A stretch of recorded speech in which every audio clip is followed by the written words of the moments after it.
All right, Bulldog fans, here at Bulldawg Illustrated on the Inside Slant Kentucky edition. We're here with a special guest. David Greene joins us, former Georgia quarterback. David, I know we've been trying to connect here, so it's been a tough little deal getting you on the computer. But how's everything going for you, man? Buddy, we're doing good, man. Had a football game tonight. Got home. I'm trying to figure out how to use the computer, but we figured it out, Blaine. So excited to talk some ball with you, man. That's it. One side note, we did learn that David Greene's youth football team, his son's football team, tied David Pollock's team tonight 0-0 in a defensive just showdown. But that's besides the point. For another time, we'll get to that. But David, so thankful that you came on with us. We really appreciate it. But just wanted to talk to you about Georgia's football season kind of right now. I'm sure as former Georgia quarterback, you keep up with everything. You're in tune with stuff. What's your assessment of kind of where you think the Dogs are right now? 3-1, coming off a tough loss to Alabama. Well, it was a tough loss to Bama for sure. I tell you what, I think we've got a really talented football team. Defensively, phenomenal. The team we played against Alabama last week is as good as any offense as you'll see. Mac Jones is playing at a level that like what you saw last year at LSU, which has never been done before. The receiving core that they got at Alabama is phenomenal as well. When you look at now, obviously defensively, we struggled in the secondary last week with the big plays. And we did pretty good job against the running game. Najee Harris is an absolute load. I feel like the guy's 45 years old. I mean, he gave us fits in the national championship game, 3 years ago now. Absolutely. The load. The Alabama team is a very, very good team. We've got a very good defense as well. And I think we're going to continue to see some plays and you're going to continue to be outstanding on defense. And I'm excited. Hopefully we'll get a chance to see them again in the championship game. As you move on to special teams, I'll say Jake Camarda, in my opinion, has been the biggest difference from this year to last year. We always knew he had a big leg. Last year he was really inconsistent is what it felt like. And this year he's been absolutely phenomenal for us. The new field goal kicker, Polly's has done a pretty good job. He's missed a couple, but he's nailed a bunch of them as well.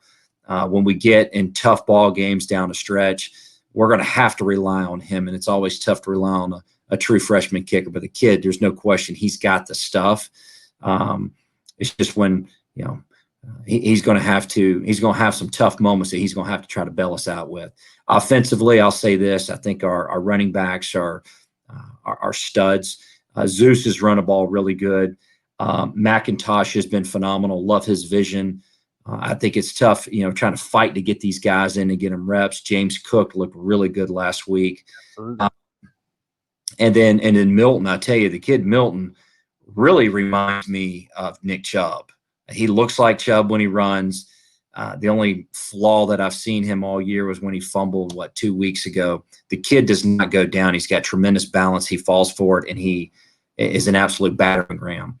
Offensive line has done outstanding. I think they've gotten a lot better. I thought they blocked very well against Alabama. The run game was good. Stetson has played good football. I mean, look, we got to remember he scored 24 points in the first half against a good Alabama team.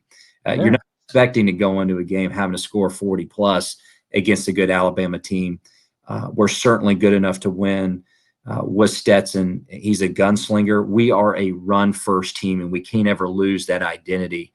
That is who we are, and we got to rely on Stetson to make plays here and there. When you look out wide, it's really, really good to see Kyrus Jackson step up. Going into this year, I think everybody knew Pickens was going to be – we knew what he could do, but it was going to be who else is going to be another guy for us. George Pickens is obviously tremendous talent, but it's good to see Kyrus Jackson stepping up and making plays. And then Burton out wide is starting to kind of come into his own as well. Had a couple of tough drops in some key situations last week, but I think he's only going to continue to get better. So this team is loaded with talent. We got a lot to play for. I think Nick Saban has figured it out that this day and time, really offenses win championships for you more so than defenses. If you can be phenomenal on offense and be really good on defense, that's really the recipe. Whereas 10, 15 years ago, if you were phenomenal on defense and had an okay offense, you could win it all. But that's not the case anymore. And I think we can certainly compete with those guys if we see them again. We definitely got to get better. I think the only difference between Georgia and Alabama right now, I think, is the offensive skill players. I think their offensive receiver quarterbacks are playing at a little bit higher level than our quarterbacks and skill players. But Alabama's playing at such a high level offensively right now. There's really not anybody in the country that can match them. Absolutely. And in that for selective, fraternity that you're in as being a former Georgia quarterback, nobody knows the kind of the pressure that comes with that more than you.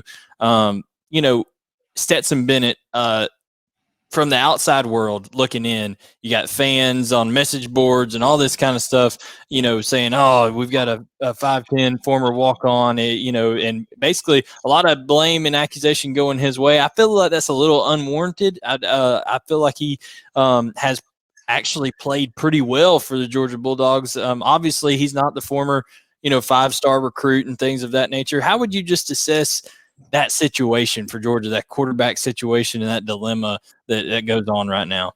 Yeah, well, I'll say this: Stetson's done a phenomenal job stepping in. I mean, considering how far down on the depth chart he was, I think it goes to show the kind of grit and truly the belief in himself that he has, and clearly his players do as well. And obviously the coaches saw enough in him to put him on scholarship. I'll say he stepped in a tough situation when I don't think anybody, and probably including in that building, thought he was going to be taking over the reins in the first quarter or late in the first quarter of the first game of the year. I don't think anybody really saw that coming. And when his number was called, he stepped in and had confidence, and the team needed his confidence to get going. And he made everyone around him better. And he's done that since he's come in. When he played at Alabama, obviously that was going to be the toughest test. He scored 24 points in the first half. Did he do some things he wished he could have done better, especially down there on the goal line? Certainly, he didn't lose confidence, which was awesome. He missed a throw on first and second down, but made it on third down. It's a tough throw, in the third quarter. Ball gets off Burton's hand, and it's an interception. But I think at that time in the game, we'd kind of gotten away from our identity a little bit. We had just run the ball. We got to the 35-yard line, and we throw the ball 3 times in a row. That's not who we are. And so I think Monken is a phenomenal OC. I love what he's doing. I think in that situation in the third quarter, we'd kind of gotten away from who we really are. We are a run-first team. Our best players are in our backfield, and we should be handing the ball off to them. And we get down into 35. I think we should have been running the ball. I think we try to throw a fade to Pickens, and then we throw the ball 2 more times. And if we got to go out, we got to beat a team like Alabama and score 40-something points. I don't think Stetson's the guy. I don't really know who's the guy to score 40 points against, to be honest with you. Yeah. I think Stetson's done a phenomenal job since he's been in. And I know people are quick to want somebody else. That's always the case at quarterback, and especially when you've got 5-star recruits on the sidelines, everybody's wondering what's going on. And my guess would be, look, Kirby understands talent.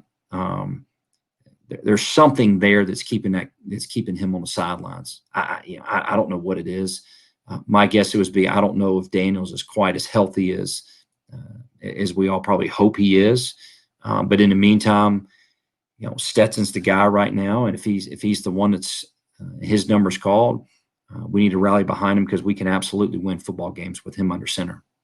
Absolutely. And just kind of just a quick follow up on that. You've dealt with that a little bit yourself. You had DJ Shockley behind you, highly rated quarterback. And did you ever feel, just as a quarterback, I know the different regime under Mark Richt and everything, but some of the outside, talk and stuff, if maybe you had a bad series or a bad game or something like that, you hear some of that. Do you hear some of that as a young athlete, in college? I know you, the speak is, oh no, I don't pay attention to, but does it get to you a little bit as a college quarterback when you're hearing all that stuff? Look, it certainly can. Now, here's the deal. You got to be extremely tough mentally. You got to be able to compartmentalize your thoughts.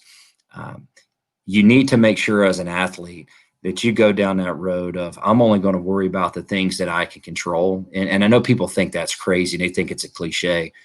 Well, until you're the athlete that's having to live it and you don't make the decisions on things and you're just trying to go out there and do the best that you can. Because if you allow yourself to go down the road of, golly, I wonder, if I don't play good this drive, they're going to put the other guy, you're not going to be successful. And let's face it, at the end of the day, we're playing a game.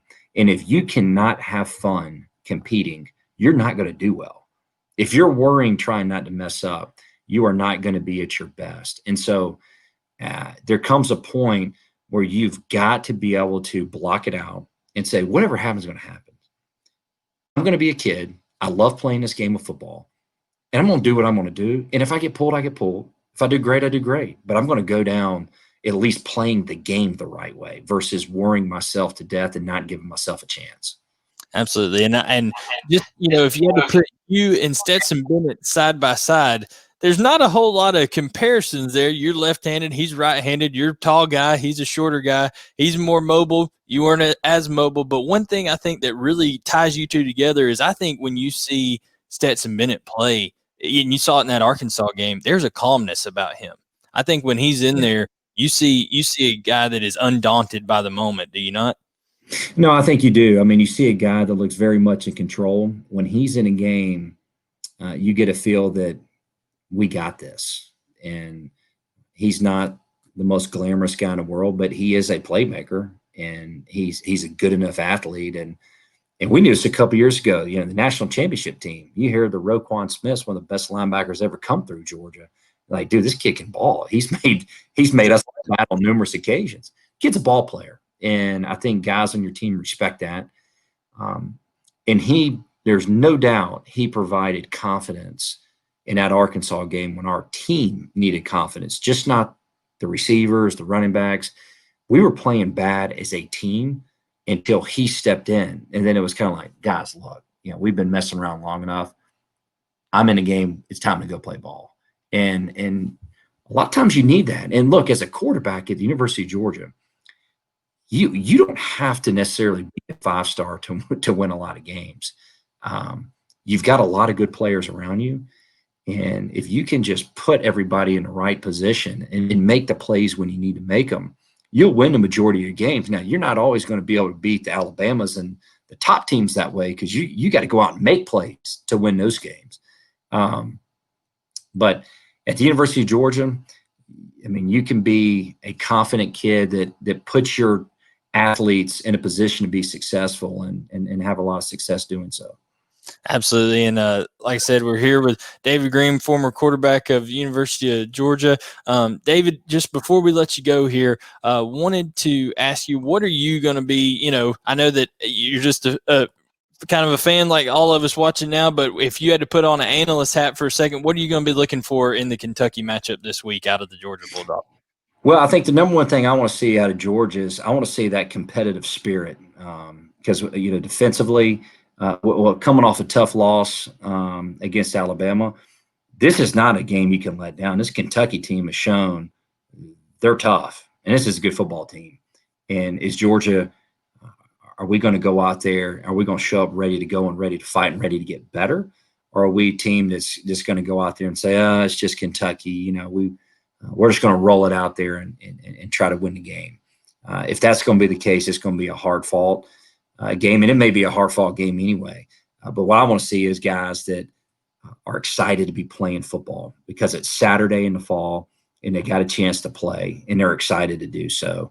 As a Georgia fan, I just want to see guys that are going to be flying around, making plays, high-fiving each other in the moment, not worrying about anything other than I want to play football and I want to get after Kentucky. Absolutely. That's great stuff. Guys, David Greene, so gracious to join us, David. We appreciate you coming on Bulldawg Illustrated Inside Slant. All right, Blaine, I appreciate you, man. Maybe we can have you back on if there's a matchup between you and Pollock's youth teams. That's right. Hey, anytime, man. You let me know. I'm glad to come on, talk ball. Absolutely. David Greene here with us on the Inside Slant, and we'll be back with you next week with another special guest.